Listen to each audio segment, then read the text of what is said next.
Good evening, everyone. Welcome to another episode of CampusCare Edtalks, an exclusive platform where top educators from India come on board and express their viewpoints on burning topics related to education.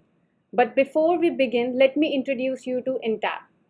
Entab is a 22 years old education company associated with premium schools across India that helps them to evolve the way of learning.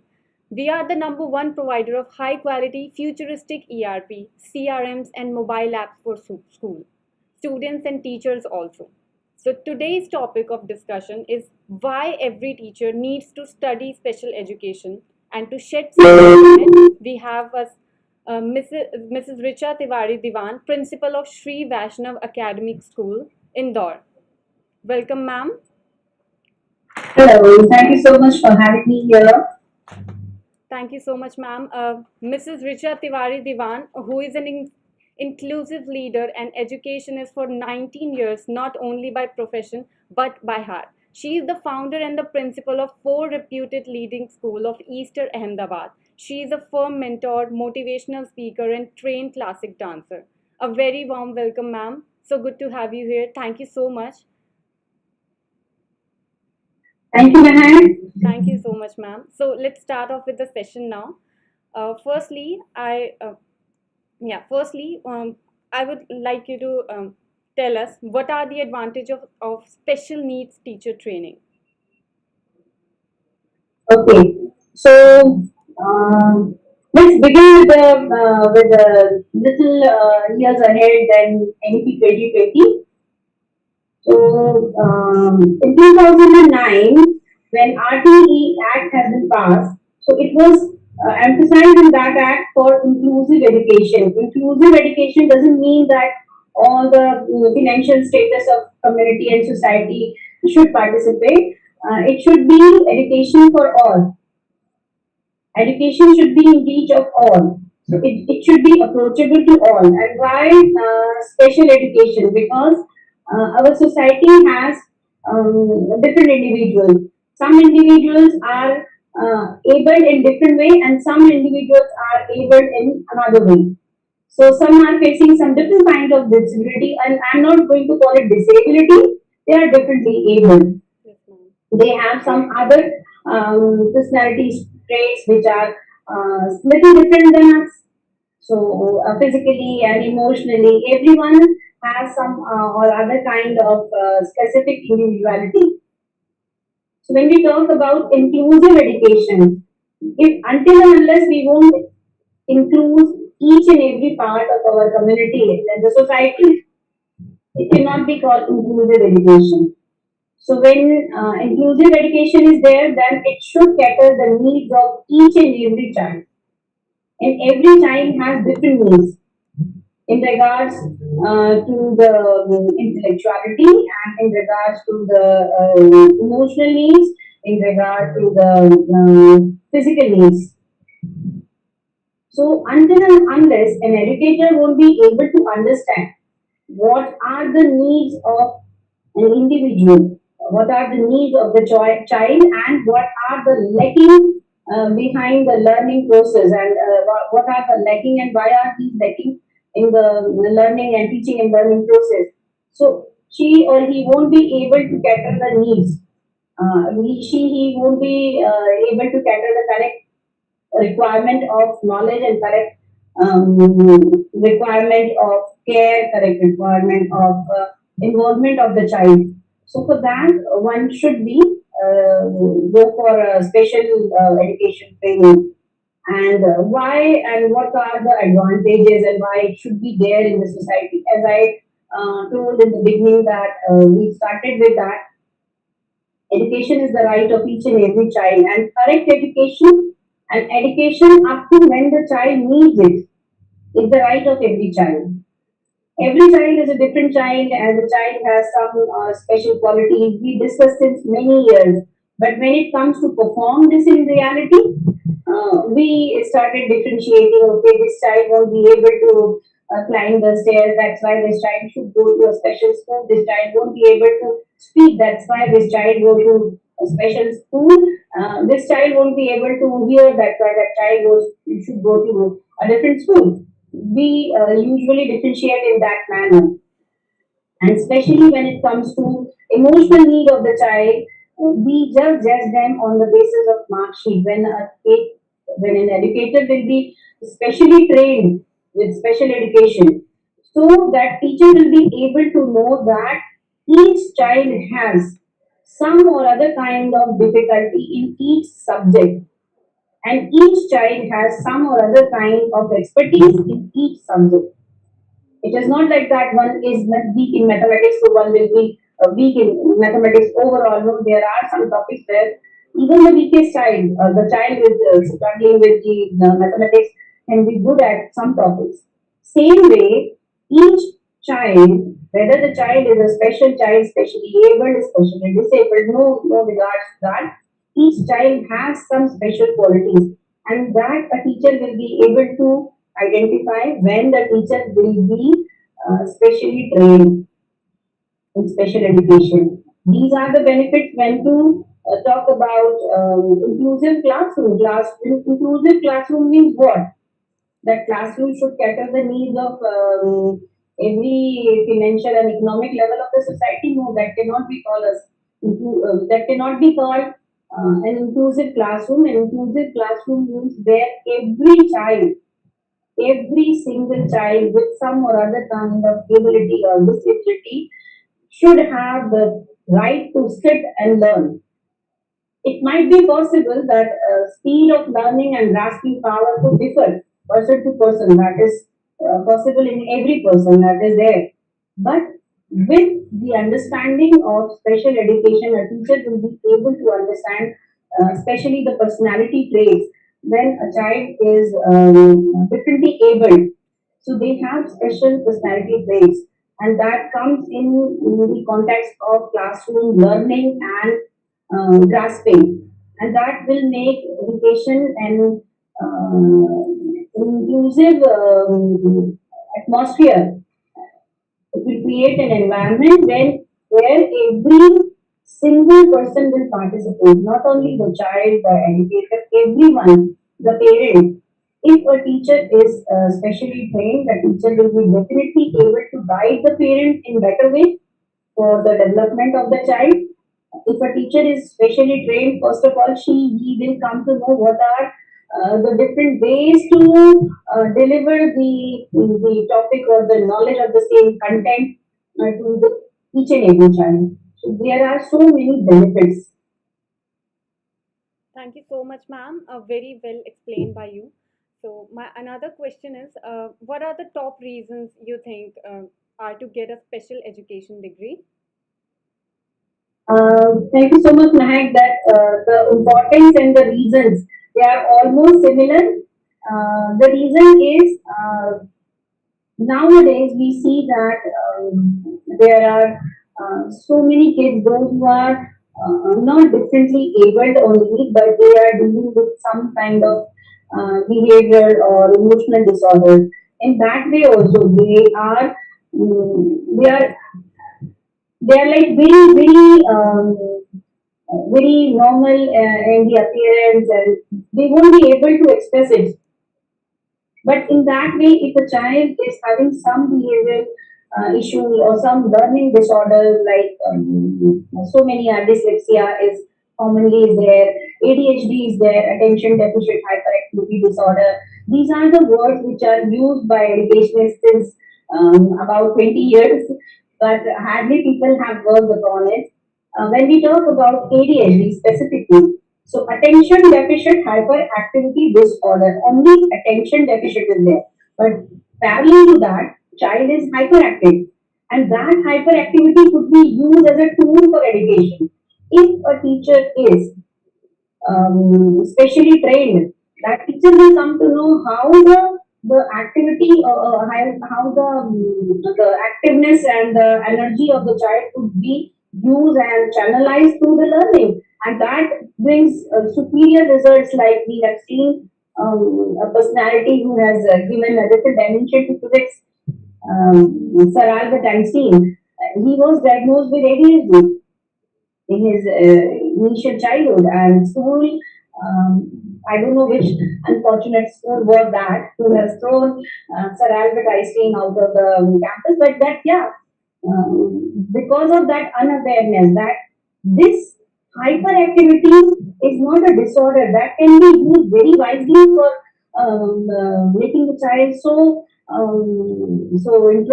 interested and so much enthusiast in learning. And that way, suppose we are teaching a topic with pen and paper or chalk and board or a chalk and talk method, and suppose a child in my classroom is hyperactive, I'll ask him to perform some activity related to that topic, and without even being aware, we will learn the topic. So these are the benefits like dyslexic people. Usually, when we were studying in school, for those among us, might be me, I cannot say that I was not one of them, were suffering from dyslexia. And teachers, they call us doctor and all, whatever word. I'm not going to use those negative words because they are not in my dictionary at all. I still remember my struggle with the initial days with Sanskrit, because Sanskrit is a language which used to be introduced at the sixth grade in my timing, and due to some very personal reasons, I was not able to attend the school for initial 2 months. And then when I entered in that classroom and that Sanskrit, and the whole world was like I am in another planet. This is something out of the world. Alice in Wonderland kind of condition was there. So I was dyslexic in that manner. I was not able to get it why the same alphabet, why the Hindi alphabets are being used and making some other sounds.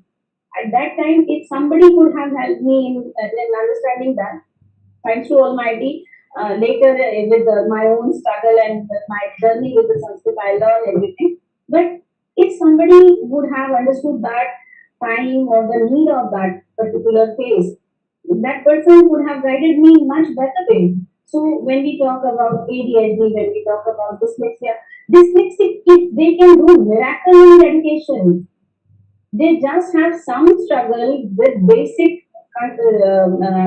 what to say, basic construction of the alphabet. They are not able to identify why the similar looking alphabets are sounding different, or the why the direction and dimension has changed in P and 9. So if somebody could help them in that way, they can do miracles. They are not lesser than any normal child. They are as intelligent as any other child. But the only thing is, we people are not much aware about these things. I have came across with some experience with specifically ADHD type. That's why I'm able to give so many examples and I can correlate with so many things. I There was a girl in my school in 2015. She was from UK. She was too good, and somehow she was not able to write down much because of some of her struggles. But whatever teacher is teaching, even though she was indulging in some or other activity, she was playing with the pencil box and she was playing with something and engaging her finger and making signs. But whenever we asked her to explain those things, she was very much comfortable to explain. That means how good she was in hearing and understanding. That grasping power can be used when the child is hyperactive, when the child is, suppose the child is not hyperactive. So what? She doesn't have the right to learn? No, every child has the right. So in that way, suppose the child doesn't want to participate in activity, we can make him or her to create some project and that through some model only. See, they are not aware to making something, some model or some project. They learn the concept so easily, and especially when the teachers they interact. See, it is like not to concentrate upon up to classroom level only, up to 18 by 18 room. It could be helpful and it is helpful to an educator in many ways.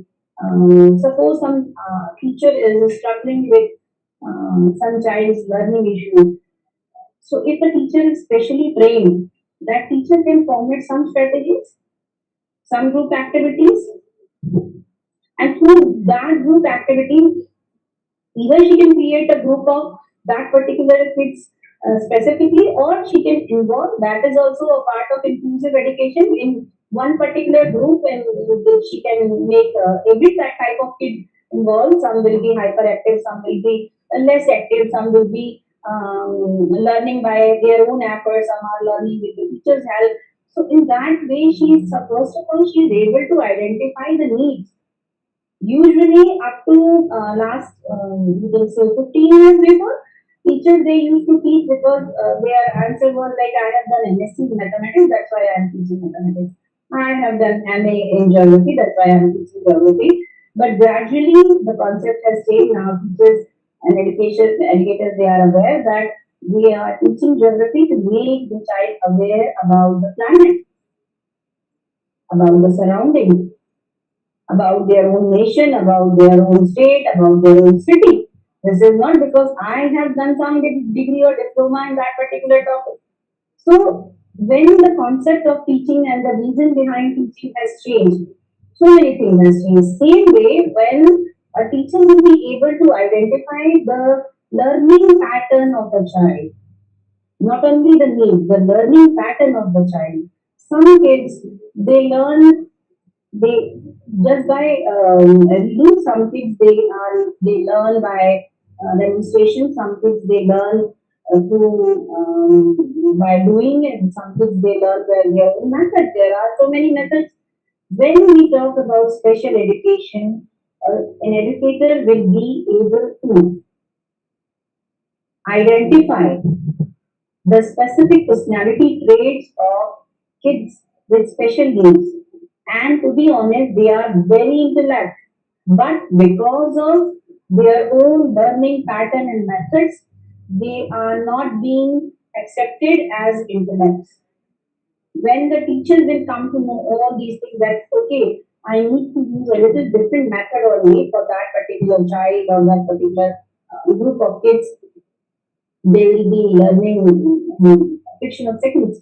Learning will be a fun for them, and learning will be much easier task for them, and teaching will be a much easier as well as fun filled task for educators also, because our method was like to judge a child by writing expressions only and assessment of memory. This much you have learned and how much you are able to mark up and how much you are going to omit on the paper or not it on the paper. So that's why we were not able to focus on them.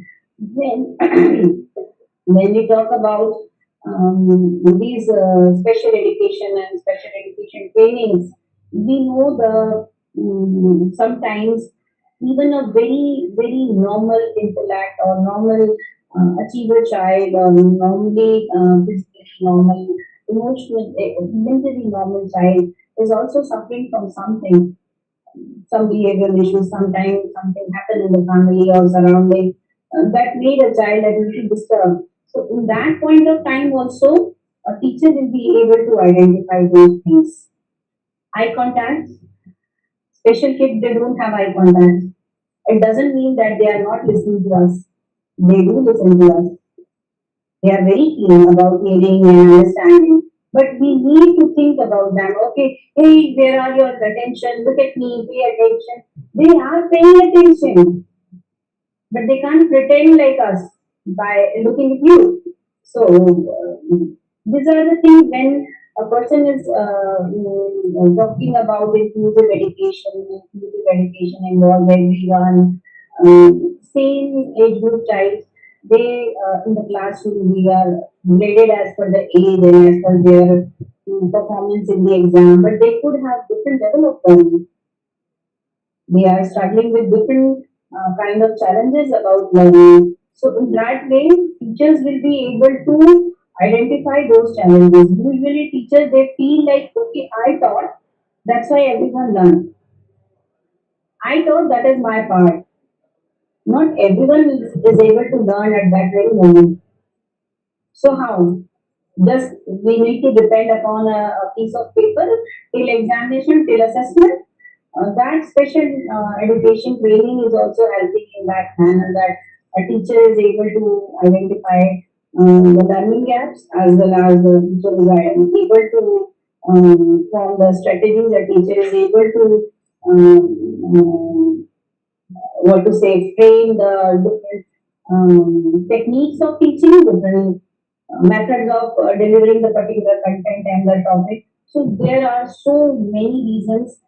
Just major reason which I found is most important reason when we talk about inclusive education. Each child has right to be educated, and that is this is enough, I think.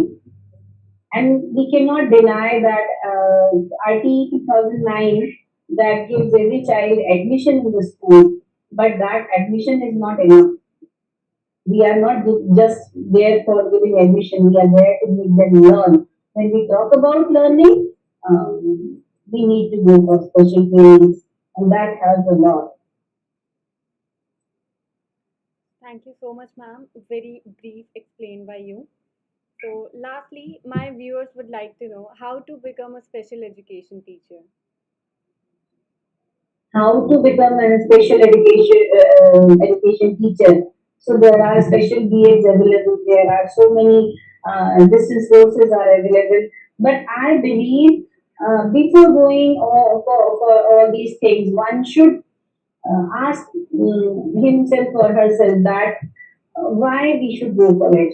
Because when we are giving admission to each child, then we say that each child is a different child and unique child. So why we are not able to accept that uniqueness? Why we are struggling with that uniqueness? And if you really want to get rid of that struggle, if you really want to be a happy teacher for happy, satisfied, smiley kids, one should go for special education.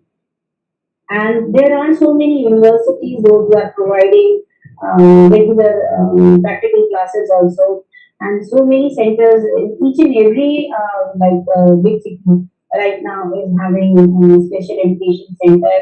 They are also providing fellowship certificate courses, and so many things are there.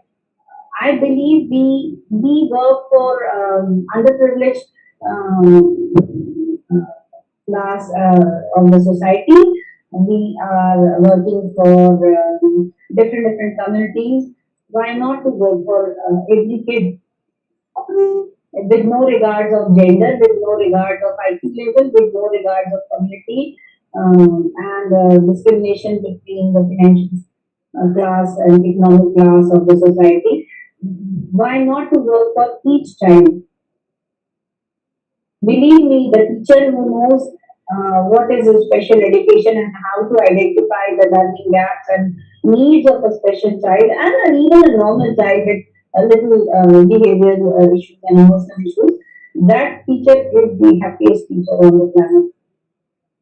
We don't need a teacher who is highly, extremely overqualified. We need a teacher who can make a child a smiley, learning child, happily learning child. Learning should not be the burden. Learning should be the part of life. It should not be labelized or classified as schooling and learning and schooling. I don't know why these words are different words. It should not be schooling. It should be learning only. So these are the two my views regarding special education and Anamala University. There are many. I can recall two, three names only. But so many universities are providing distance learning courses, fellowship programs. Many are there. We can go for any of them. But actually, education will be education, and it will be like real meaning of education will be successful when each child will learn. Right now, we categorize the kids with that, okay, scholars, bright scholars. They should be just scholars. Let them learn at their own way, and we must be ready what they need, what they want, and what is actually good for them, what is suitable for them. Well, thank you so much, ma'am. Thank you so much. What a brilliant answer. Okay, so good to have you here, ma'am. Thank you so much for taking out your precious time. And for those, Thank you so much. thank you, ma'am. Thank you. And for those who are watching us on YouTube, please subscribe our channel for more stuff like this. Thank you so much, Entab. And whenever I'm getting a chance to interact with you people, and through you people, I'm getting a chance to interact with so many. The only thing which I just wanted to say before saying goodbye, आप एक बार आके आंखें और बाहें खोल के देखिए, हर बच्चे में सीखने की उतनी ही ललक है जितनी कि एक हमारे एजुकेशन सिस्टम में जो एक हम टॉपर में देखते हैं. Thank you so much, ma'am. Thank you.